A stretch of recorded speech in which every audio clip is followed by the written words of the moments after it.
اور کسی بے گناہ کو مار ڈالنا یہ تیسرا بڑا گناہ ہے۔ نمبر 4 وَأَكْلُ الرِّبَا، سود کھانا، بیاج کھانا، انٹرسٹ کھانا، اور انٹرسٹ پر لوگوں کو قرضہ دینا، 1 لاکھ دے کر کے 1,02,000 لینا، 1,05,000 لینا۔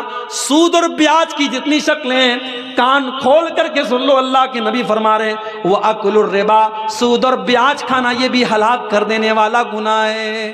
آج کتنے مسلمان ہیں جو سود اور بیاج کا لین دین کر رہے ہیں؟ اور سود کی جب بات آئی ہے تو یہ بھی سن لو کہ جس طریقے سے سود کا کھانا حرام ہے اور سود کا لینا حرام ہے، ویسے ہی سود اور بیاج کا دینا حرام ہے۔ آج بندھن بینک کے نام پر اور بندھن لون کے نام پر آج گھر گھر عورتوں کے نام پہ لوگ لون لے رہے ہیں اور بیاج پر پیسہ لے رہے ہیں۔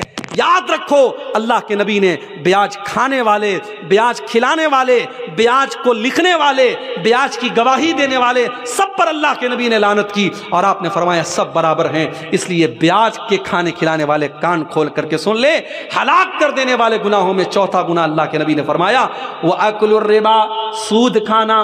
نمبر 5 وَأَكْلُ مَالِ الْيَتِيمِ، اور یتیم کا مال کھانا یہ بھی بہت بڑا گناہ ہے۔ جو بچہ یتیم ہو گیا، جو بچہ اناتھ ہو گیا، جس کا باپ مر گیا، اس کو تو سہارے کی ضرورت ہے، ہو سکے تو اس کے کام آ جاؤ، ہو سکے تو اس کی مدد کر دو، ہو سکے تو اس کا سہارا بن جاؤ۔ لیکن کچھ بڑے بے رحم لوگ ہوتے ہیں جو یتیم کا مال بھی ہڑپ جاتے ہیں۔ کان کھول کر کے ایسے لوگ سن لیں، یتیم کا مال کھانے والا اپنے پیٹ میں جہنم کی آگ بھر رہا ہے۔ اللہ نے فرمایا ان الذین یأکلون اموال الیتامی ظلما انما یأکلون فی بطونہم نارا، جو لوگ یتیم کا مال کھاتے ہیں وہ اپنے پیٹ میں جہنم کی آگ بھر رہے ہیں۔ یتیم کا مال کھانے والا جہنم کی آگ بھر رہا ہے۔ اور اگلی چیز فرمایا وَالتَّوَلِّي يَوْمَ الزَّحْفِ، اور جنگ کے میدان میں پیٹ پھیر کے بھاگ جانا۔ جنگ کے میدان میں جو پیٹ پھیر کے بھاگ جائے وہ بہت بڑا گناہ کر رہا ہے، ہلاک کر دینے والا گناہ کر رہا ہے۔ اور 7واں گناہ وَقَذْفُ الْمُحْصَنَاتِ الْغَافِلَاتِ الْمُؤْمِنَاتِ، پاک دامن عورت پر، شریف عورت پر زنا کی تہمت لگانا، کسی پاک دامن عورت کے اوپر غلط کام کرنے کا آروپ لگانا اور اس پر زنا کی تہمت لگانا یہ بھی بہت بڑا گناہ ہے اور ہلاک کر دینے والا گناہ ہے۔ اور آگے بڑھیے، رشوت کا لین دین بھی بہت زیادہ ہو رہا ہے۔ رشوت لینے والا اور رشوت دینے والا دونوں پر اللہ کے نبی لعنت فرماتے ہیں۔ فرمایا لعن اللہ الراشی والمرتشی، رشوت لینے والے کے اوپر بھی اللہ کی لعنت ہو اور رشوت دینے والے کے اوپر بھی اللہ کی لعنت ہو۔ کسی کا حق مارنے والا، کسی کی زمین جائیداد کو کھا جانے والا یہ بھی بہت بڑا گنہگار ہے۔ اللہ کے نبی فرماتے ہیں لَتُؤَدُّنَّ الْحُقُوقَ إِلَىٰ أَهْلِهَا يَوْمَ الْقِيَامَةِ، او لوگو تم نے دنیا میں کسی کا حق اگر لے لیا ہے تو اس کا حق دے دو، ورنہ قیامت کے دن تم کو دینا پڑے گا۔ حَتَّى يُقَادَ لِلشَّاةِ الْجَلْحَاءِ مِنَ الشَّاةِ الْقَرْنَاءِ، یہاں تک کہ اگر سینگ دار بکری نے بغیر سینگ والی بکری کے اوپر ظلم کیا ہے، اگر سینگ والی بکری نے بغیر سینگ والی بکری کو مارا ہے تو قیامت کے دن اس بکری سے بھی قصاص لیا جائے گا۔ کسی کی زمین اور جائیداد کو اگر ہڑپ لیا کسی نے تو اللہ کے نبی فرماتے ہیں انما اقطع له قطعة من النار، کسی کی زمین و جائیداد کو ہڑپنے والا اور ناجائز قبضہ کرنے والا وہ جہنم کی آگ کا ٹکڑا لے رہا ہے۔ وہ یہ نہ سمجھے میں زمین لے رہا ہوں، میں جائیداد لے رہا ہوں، میں پراپرٹی لے رہا ہوں، وہ جہنم کی آگ کا ٹکڑا لے رہا ہے۔ اسی طریقے سے شراب پینے والا، جو شراب پیتا ہے، اور جب شراب کی بات آئی ہے تو کان کھول کر کے سن لیجئے، جتنی چیزوں کے اندر نشہ ہے، چاہے وہ سگریٹ کی شکل میں ہو، چاہے وہ گٹکے کی شکل میں ہو، چاہے وہ تمباکو کی شکل میں ہو، نشہ اور جتنی بھی چیزیں ہیں، جتنی چیزوں کے اندر نشہ ہے وہ تمام کی تمام چیزیں حرام ہیں۔ اللہ کے نبی نے شراب کا بھی نام لیا، لیکن اللہ کے نبی نے دوسری حدیث میں فرمایا ما اسکر کثیرہ فقلیلہ حرام، جو چیز زیادہ کھانے سے نشہ ہوتا ہے وہ تھوڑا سا کھانا بھی حرام ہے۔ اور دوسری حدیث میں اللہ کے نبی نے فرمایا کل مسکر خمر، ہر ہر نشہ والی چیز شراب ہے۔ جس چیز کے اندر نشہ ہوتا ہے، چاہے وہ ڈرگس کی شکل میں ہو، چاہے وہ ہیروئن کی شکل میں ہو، چاہے وہ چرس اور گانجے اور افیم کی شکل میں ہو، جس چیز کے اندر نشہ پیدا ہوتا ہے اس کا وہی حکم ہے جو شراب کا حکم ہے۔ کل مسکر خمر وکل خمر حرام، ہر نشہ والی چیز شراب ہے اور ہر شراب حرام ہے۔ جو شراب پیتا ہے، اللہ کے نبی نے فرمایا من شرب الخمر، جو شراب پیتا ہے قیامت کے دن اسے جہنمیوں کے پیپ اور مواد کو پلایا جائے گا، اور شراب پینے والے کی 40 دن تک کی نماز قبول نہیں ہوتی۔ اسی طریقے سے میرے بھائیوں، نماز چھوڑنا بھی بہت بڑا گناہ ہے۔ جو لوگ نماز نہیں پڑھتے، عبدالغفار صاحب کی تقریر بڑے شوق سے سنتے ہیں۔ میں آتا ہوں کلیا چک میں، بہت سارے لوگ کہتے ہیں شیخ صاحب پہلی مرتبہ آپ کو ڈائریکٹ سن رہا ہوں، ابھی تک موبائل پر سنتا تھا۔ بڑی محبت کرتے ہیں آپ، بڑے شوق سے علماء کی تقریروں کو سن رہے ہیں، مگر پتہ چلا کہ نماز کی پابندی نہیں کرتے ہیں۔ میرے بھائی، یہ علماء کی محبت آپ کو کام نہ دے گی، یہ یوٹیوب پر 3 گھنٹے تقریریں سننا آپ کو کام نہ دے گا اگر آپ نے نماز کی پابندی نہ کی۔ اس لیے کہ نماز چھوڑنے والا، نماز کو برباد کرنے والا اور نماز میں لاپرواہی کرنے والا کون ہے؟ اللہ نے فرمایا قرآن کے 16ویں پارے میں فَخَلَفَ مِن بَعْدِهِمْ خَلْفٌ أَضَاعُوا الصَّلَاةَ وَاتَّبَعُوا الشَّهَوَاتِ فَسَوْفَ يَلْقَوْنَ غَيًّا۔ نماز کو برباد کرنے والے وہ لوگ ہیں جو نالائق لوگ ہیں، جہنم میں جانے والے لوگ ہیں، وہ نماز کو برباد کرتے ہیں۔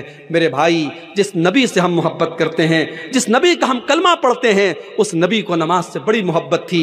اللہ کے نبی جب ٹینشن میں ہوتے تھے، حضرت بلال سے کہتے تھے یا بلال ارحنا بالصلاۃ، اے بلال جلدی سے اذان دے دو اور نماز کے ذریعے ہمارے دل کو سکون پہنچاؤ۔ اور اللہ کے نبی نے آخری وصیت یہ فرمائی، اپنے انتقال کے پہلے آپ نے امت کو یہ میسج دیا الصلاۃ الصلاۃ، اے لوگوں نماز کی پابندی کرو اور اپنے غلاموں اور لونڈیوں کا خیال رکھو۔ میرے بھائی، نماز کو اگر آپ برباد کرتے ہیں تو قیامت کے دن اللہ کے نبی بھی آپ سے ناراض ہو جائیں گے اور اللہ بھی آپ سے ناراض ہو جائے گا۔ اس لیے نماز کی پابندی کرو، اور قیامت کے دن پہلا سوال نماز کے بارے میں ہوگا۔ اللہ کے نبی فرماتے ہیں ان اول ما یحاسب به العبد یوم القیامت صلاته، قیامت کے دن پہلا سوال بندے کی نماز کے بارے میں ہوگا۔ فَإِن صلحت، اگر نماز صحیح ہے، اگر نماز کا معاملہ صحیح ہے، فقد افلح، تو انسان کامیاب ہو جائے گا۔ وَإِن فسدت، اور اگر نماز کا معاملہ گڑبڑ ہے، فقد خاب وخسر، تو انسان ناکام ہو جائے گا۔ نماز کا چھوڑنے والا بھی بہت بڑا گنہگار ہے۔ اور ایک آخری حدیث سنا کر کے بات ختم کرتا ہوں، ہماری ماؤں بہنوں سے ریلیٹڈ یہ حدیث ہے، اس کو بھی آپ سن لیں، یہ صحیح مسلم کے اندر یہ حدیث موجود ہے۔ اللہ کے نبی فرماتے ہیں کہ میں اپنی امت کے 2 لوگوں کو جانتا ہوں، صنفان من اہل النار لم ارہما، 2 قسم کے لوگ جہنم میں جائیں گے، ان کو میں نے ابھی نہیں دیکھا ہے، یعنی وہ بعد میں آئیں گے، وہ قیامت کے پہلے آئیں گے، وہ قیامت کے قریب والے دور میں آئیں گے۔ نمبر 1 قوم معہم سیات کاذناب البقر یضربون بها الناس، ایسے لوگ آئیں گے جن کے ہاتھ میں گائے کی دم کی طرح کوڑے ہوں گے، اور وہ کوڑوں سے لوگوں کو ماریں گے، اتیاچار کریں گے، ظلم کریں گے، وہ اپنے پاور کا غلط استعمال کریں گے، وہ اپنی طاقت کا غلط استعمال کریں گے۔ ہر وہ انسان وہ جو ظلم کرتا ہے، جو لوگوں پر اتیاچار کرتا ہے، وہ اس حدیث کے اندر شامل ہے۔ آپ نے فرمایا ایسے ظالم لوگ جہنم کی آگ میں جلیں گے۔ کبھی کسی پر ظلم مت کرو میرے بھائی۔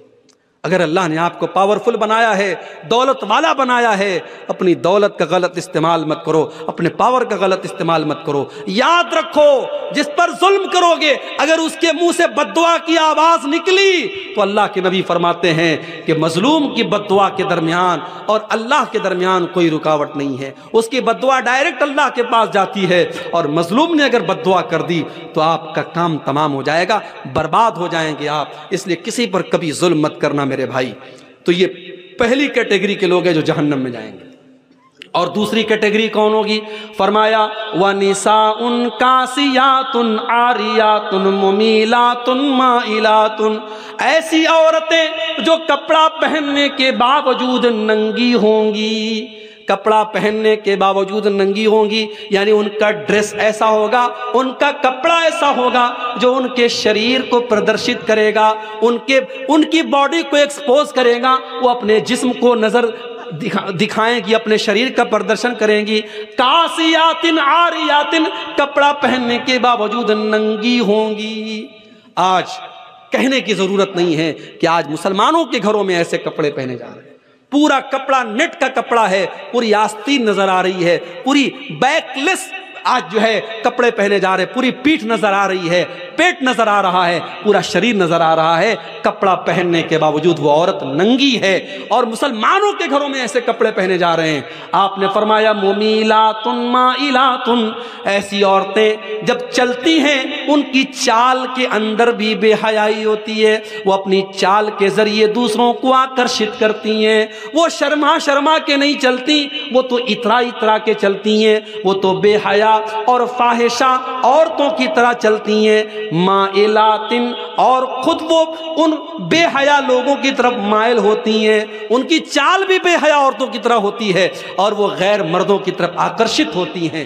آپ نے فرمایا رؤوسہن کاسنمۃ البخت المائلہ، ان کا ہیئر اسٹائل ایسا ہوگا جیسے اونٹ کا کوہان ہوتا ہے۔ انٹرنیٹ پہ جا کے دیکھ لینا اونٹ کے کوہان والا ہیئر اسٹائل کیسا ہوتا ہے۔ اگر آپ کے گھر کی بہن بیٹی ایسا ہیئر اسٹائل بناتی ہے جو اونٹ کے کوہان کی طرح ہے تو اپنے گھر کی بہن بیٹیوں کو منع کر دینا، یہ جہنمی عورت کی نشانی بتائی گئی۔ رؤوسہن کاسنمۃ البخت المائلہ، اونٹ کے کوہان کی طرح ان کے بالوں کا جوڑا ہوگا، ان کا ہیئر اسٹائل ہوگا۔ آج کل میک اپ کے نام پہ کیا کیا ہو رہا ہے۔ ابھی میری اہلیہ ایک دن بتا رہی تھی کہ آج کل کوئی وہ ہونٹ میں کوئی انجیکشن لگا کر کے ہونٹ کو موٹا کرتی، یعنی یہ کیا کیا ہو رہا ہے۔ پلک کو جو ہے آئی برو کو بالکل جو ہے برابر کر دیتی ہیں اور اس میں کاٹ چھانٹ کرتی، جبکہ اللہ کے نبی نے متنمسات جو آئی برو کے ساتھ چھیڑ چھاڑ کرتی۔ ہاں، اگر کسی عورت کی آئی برو عام عورتوں کے مقابلے میں بہت زیادہ عجیب و غریب لگ رہی ہے، بدصورت والی کیفیت ہے، تو اس کو وہ صحیح کر سکتی ہے، لیکن خوبصورتی کے نام پر اچھی خاصی اپنی آئی برو کو سیٹ کرنا یہ صحیح نہیں ہے، اور ہونٹ کے اندر انجیکشن لگا کے ہونٹ کو موٹا کرنا یہ حرام ہے میری ماں اور بہن۔